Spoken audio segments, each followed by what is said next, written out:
எல்லாம் வல்ல இறைவனை போற்றி புகழ்ந்தவனாக எனது உரையை ஆரம்பம் செய்கிறேன். ஒரு சிறிய திருத்தம்.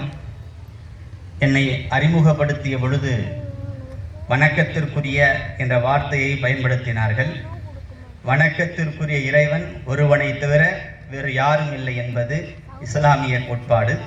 அதனால் அந்த வார்த்தையை நீங்கள் திரும்ப பெற்றுக்கொள்ளுங்கள் என்று நான் கேட்டுக்கொள்கிறேன். அற்புதமான ஒரு விழா, காரைக்குடி புத்தக திருவிழா 24ஆம் ஆண்டு. இந்த நிகழ்வுக்கு ஏற்பாடு செய்திருக்கின்ற மற்றும் இந்த நிகழ்வினுடைய தலைவராக வீற்றிருக்கின்ற தலைவர் அவர்களையும், இந்த நிகழ்வினுடைய விழா குழு ஏற்பாட்டாளர்களையும், மேடையிலே அமர்ந்திருக்கின்ற சான்றோர்களையும், அமைதியாக காது கொடுத்து கேட்டுக்கொண்டிருக்கின்ற தங்களையும் மாணவர்களையும் வருக என வரவேற்று தங்களின் மீது இறைவனின் அருள் என்றென்றும் நிலவட்டுமாக என்று பிரார்த்தித்தவனாக என்னுடைய உரையை நான் ஆரம்பம் செய்கிறேன். புத்தகம் என்பது பலவிதமான கருத்துக்களை கொண்டுள்ளது. நீங்கள் புத்தகம் என்பது என்று நீங்கள் பார்ப்பீர்களேயானால் ஒவ்வொருவரும் ஒவ்வொரு விதமான கருத்துக்களை சொல்லியிருப்பார்கள். இதில் ஆக உயரிய கருத்தாக அல்லது மனதிற்கு நெருக்கமான கருத்தாக இருந்தது பிளாட்டோவுடைய கருத்து. புத்தகம் என்பது இந்த பிரபஞ்சத்தின் உயிர் என்கிறார். புத்தகம் என்பது இந்த பிரபஞ்சத்தின் உயிர். ஆம், புத்தகம் என்பது உயிர்ப்பிக்கக்கூடியது. அன்பை, அறிவை, சமாதானத்தை எல்லாவற்றையும் உயிர்ப்பிக்கக்கூடியது புத்தகம். கண்ணியத்திற்கும் பெருமதிப்பிற்கும் உரியவர்களே, மாணவ கண் இங்கு வீற்றிருப்பதின் காரணமாக புத்தகத்தின் மூலமாக கிடைக்கக்கூடிய சில சுருக்கி கூறிவிடலாம் என்று எண்ணுகிறேன். புத்தகத்தின் மூலமாக விளங்கும் திறன் அதிகரிக்கிறது. எல்லா சொல்லும் பொருள் உரித்தனவே என்பது தொல்காப்பியத்தினுடைய வாக்கு. எல்லா சொல்லுக்கும் பொருள் இருக்கும். ஒன்று அதை விளங்குவது அல்லது அதை சொல்லுவது. இந்த இரண்டிலுமே விளங்குகின்ற பொழுதும் சொல்லுகின்ற பொழுதும் உட்பொருள் வெளிப்பொருள் என்கின்ற இரண்டு பொருட்களை எல்லா சொல்லும் பெற்றிருக்கும். உதாரணத்துக்கு ஒன்று சொல்ல வேண்டுமேயானால், கம்பராமாயணத்தில அனுமன் சீதையை தேடி இலங்கைக்கு செல்கிறார். சென்றுவிட்டு ராமனிடத்திலே திரும்புகிறார்.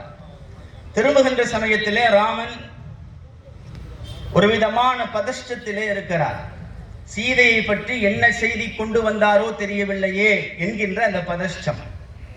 இப்பொழுது அனுமன் முதலிலே கண்டனன், நான் கண்டேன் என்ற வார்த்தையை பயன்படுத்தாமல், நான் என்கின்ற வார்த்தையை முற்படுத்தாமல் கண்டனன், ஏனென்று சொன்னால் நான் என்று சொல்வதற்குள் ராமர் பொறுமை இழந்து விடலாம் என்பதற்காக வேண்டி கண்டனன், கற்பிக்கினிய கனியை, அதாவது நான் சீதையை காணவில்லை, சீதை உடல் நலத்தோடும் கற்பு நலத்தோடும் மிகச்சரியாக இருந்து கொண்டிருக்கிறார் என்கின்ற வார்த்தையை அனுமன் பயன்படுத்தியதாக கம்பர் எழுதுகிறார்.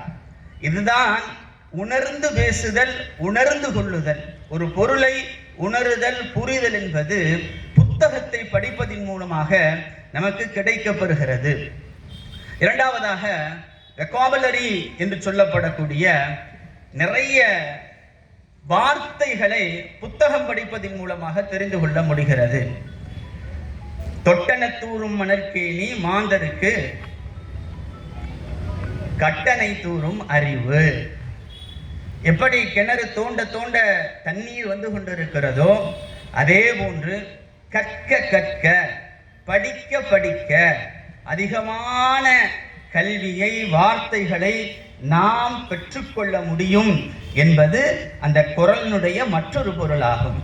அமெரிக்காவினுடைய ஒரு ஆய்வு இப்படி சொல்லுகிறது, ஒரு நாளைக்கு 20 நிமிடங்கள் ஒரு மாணவர் தன்னுடைய பாட புத்தகத்தை தவிர்த்து படிப்பாரே ஆனால் ஒரு ஆண்டுக்கு 18 லட்சம் புதிய வார்த்தைகளை தெரிந்து கொள்கிறார். ஒரு மாணவர் ஒரு நாளைக்கு 65 நிமிடங்கள் புத்தகங்களை படிப்பாரே ஆனால் ஒரு வருடத்திற்கு 42 லட்சம் வார்த்தைகளை அவர் தெரிந்து கொள்கிறார். அப்படியானால் புத்தகங்களை படிப்பது என்பது புதிய வார்த்தைகளை தெரிந்து கொள்வதற்கு காரணமாக இருக்கிறது. மூன்றாவது, புத்தகங்களை படிப்பது கிரிட்டிக்கல் திங்கிங் என்று சொல்லப்படக்கூடிய விமர்சன சிந்தனையை அது தருகிறது.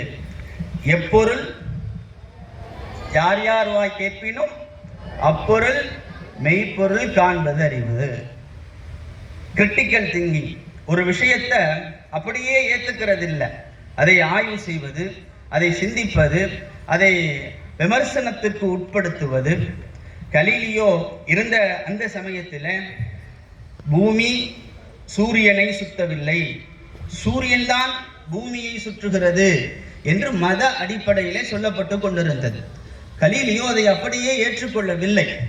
அவர் தன்னுடைய தொலைநோக்கியின் மூலமாகவும் மற்ற விஷயங்களின் மூலமாகவும் ஒரு விஷயத்தை உறுதிப்படுத்துகிறார். சூரியன் நடுவிலே இருக்கிறது, பூமி அதை சுற்றி கொண்டிருக்கிறது. அவர் அப்படியே அதை ஏற்றுக்கொண்டிருந்தால் இந்த உண்மை இன்று வரை தெரியாமலே கூட போயிருக்கலாம். ஆக கிரிட்டிக்கல் திங்கிங் என்பது மிக முக்கியமான ஒன்று. அது புத்தகம் படிப்பதின் மூலமாக நமக்கு கிடைக்கப்பெறுகிறது. இன்னொன்று இருக்கிறது லேட்டரல் திங்கிங், மாற்றி யோசிப்பது. எல்லோரும் யோசிப்பதை போன்று நாமும் யோசிக்காமல் அவுட் ஆஃப் பாக்ஸ், அந்த பாக்ஸை தாண்டி நாம் யோசிப்பது, இதை லேட்டரல் திங்கிங் என்று சொல்லுவார்கள். கண்ணியத்திற்கும் பெரும் மதிப்பிற்கும் உரியவர்களே, நாமக்கல்லில் இருந்து ஆரம்பத்தில் முட்டைகளை ரயிலிலே ஏற்றி கொண்டிருந்தார்கள். ஆனால் முட்டைகள் உடையாமல் போய் சேரவில்லை. எப்படி பேக் பண்ணி அனுப்பினாலும் முட்டை உடைஞ்சிருது. என்ன செய்யறது? நிறைய நஷ்டம் ஏற்பட்டது இந்த முட்டை உற்பத்தியாளர்களுக்கு. யோசித்தார், என்ன செஞ்சாருன்னா பானையில முட்டையை வச்சு அனுப்பி விட்டார் ட்ரெயின்ல. இப்ப பானையை பாதுகாக்கணும் என்பதற்காக வேண்டி முட்டையையும் சேர்த்து பாதுகாக்க வேண்டிய ஒரு சூழல் அவர்களுக்கு ஏற்பட்டதின் காரணமாக அவருடைய வியாபாரமும் கொடிகட்டி பறக்க ஆரம்பித்தது. இதற்கு பேர் தான் லேட்டரல் திங்கிங் என்று சொல்லுவது. அறிவின் தலைவாயல் அலி ரலியல்லாஹு தஆலா அன்ஹு ஒரு சமயம் தொழுகைக்காக விரைந்து சென்று கொண்டிருக்கிறார்கள். இடையிலே ஒருவர் மரித்தார். ஒரு கேள்வியை கேட்டார், எந்தெந்த மிருகங்கள் குட்டி போடும், எந்தெந்த உயிரினங்கள் முட்டையிடும்? எந்தெந்த உயிரினங்கள் முட்டையிடும், எந்தெந்த உயிரினங்கள் குட்டி போடும்? சில உயிரினங்கள் முட்டையிட்டு குஞ்சு பொரிக்கின்றன, சில உயிரினங்கள் நேரடியாக குட்டி போடுகின்றன. இப்ப அவருக்கு எவ்வளவு தூரம் விளக்குவது, எத்தனை உயிரினங்களை சொல்லுவது? அலி ரலியல்லாஹு தஆலா அன்ஹு சுருக்கமாக ஒரு வார்த்தை சொன்னார்கள், எதனுடைய காதுகள் எல்லாம் வெளியே தெரிகிறதோ அவைகள் குட்டி போடும், எவைகளுடைய காதுகள் எல்லாம் வெளியே தெரியவில்லையோ அவைகள் முட்டையிடும். யோசிச்சு பார்த்தீங்கன்னா மிகச்சரியாக இருக்கும். எதனுடைய காதுகள் வெளியே தெரிகிறதோ அவைகள் குட்டி போடும், மனிதன் உட்பட. எவனுடைய காதுகள் வெளியே தெரியவில்லையோ அவைகள் அத்தனையும் முட்டையிடும். இதான் ஒரு விஷயத்தை ரொம்ப விளக்கிக்கிட்டு இருக்க வேண்டிய அவசியம் இல்லை, ரத்தின சுருக்கமாக புரிவதை போன்று சொல்லிவிடுவது. மாணவர்களுக்கு ஒரு கேள்வி, நீங்கள் மாற்றி யோசிக்கிறீர்களா என்று பார்ப்பதற்காக வேண்டி. 1 = 5, கவனிச்சிட்டே வாங்க. 2 = 15, 3 = 25, 4 = 35, 5 = 45. யார் சொன்னா? தப்பு. 5 = என்ன? 1 is the correct answer. ஏன்னா 1 = 5, அப்போ 5 = 1 என்பதுதான் சரியான ஆன்சர். பார்த்து கொண்டு இருக்கும் போது நமக்கு 45 தான் தோணும். அப்படி சிந்திக்க கூடாது, மாற்றி யோசிக்க வேண்டும். லேட்டரல் திங்கிங் என்பது புத்தகங்களை படிப்பதின் மூலமாக நமக்கு கிடைக்கப்பெறுகிறது. அதே போன்று ஞாபக சக்தி புத்தகங்களை படிப்பதின் மூலமாகத்தான் கிடைக்கப்பெறும். யார் அதிகமான புத்தகங்கள் படிக்கிறார்களோ அவர்களுக்கு அது மூளையிலே சில நியூரான்களை உயிர்ப்பிக்க செய்கிறது என்கிறார்கள் வல்லுநர்கள். அப்படி படிக்கின்ற பொழுது, அதிகமான புத்தகங்களை படிக்கின்ற பொழுது அதிகமான ஞாபக சக்திகள் உருவாகி, அதிகமான படிப்புகள் படித்து அதிகமான முன்னேற்றம் அடைவதற்குண்டான வாய்ப்புகளை தருகிறது. இவைகளெல்லாம் புத்தகங்களை படிப்பதின் மூலமாக கிடைக்கப்பெறுகின்ற மிகச் சிறப்புகளாகும். ஒரே ஒரு வார்த்தைகளை சொல்லி நான் விடைபெறுகிறேன். ஒரு புத்தகம் ஒருவருடைய வாழ்க்கையை மாற்றும். ஒரு நூலகம் ஒரு சமூகத்துடைய வாழ்க்கையை மாற்றும். ஒரு புத்தகம் படிக்கின்ற ஒரு ஜெனரேஷன் ஒரு நாட்டையே மாற்றும். நன்றி. மதங்களை பற்றி நுட்பமாக தெரியாத காரணத்தால் கூறிவிட்டேன், மன்னிக்கவும். மரியாதைக்குரிய இமாம் அவர்கள், அந்த மரியாதைக்குரிய வணக்கத்தை நாங்கள் உங்களோட அந்த இறைவனுக்கு அடியில் செலுத்துகின்றோம். புத்தகக்குழுவோட சார்பாக அந்த இறைவனுடைய வேண்டுங்கள் அடுத்த வருஷம் புத்தக திருவிழா மிகவும் சிறப்பாக நடக்கின்றது. நாங்கள் வாபஸ் வாங்கவில்லை, அவர் காலடியில் வைக்கின்றோம், அவருக்கு போய் சேரட்டும். மரியாதைக்குரிய இமாம் அவர்கள் வாசிப்பின் மூலம் பெறும் அறிவின் சிறப்பை பட்டியலிட்டு மிகச் சிறப்பாக கூறி மாணவர்களுடன் கலந்துரையாடி சிறப்பானதொரு வாழ்த்துரை வழங்கினார்கள். அவர்களுக்கு மிக்க நன்றி.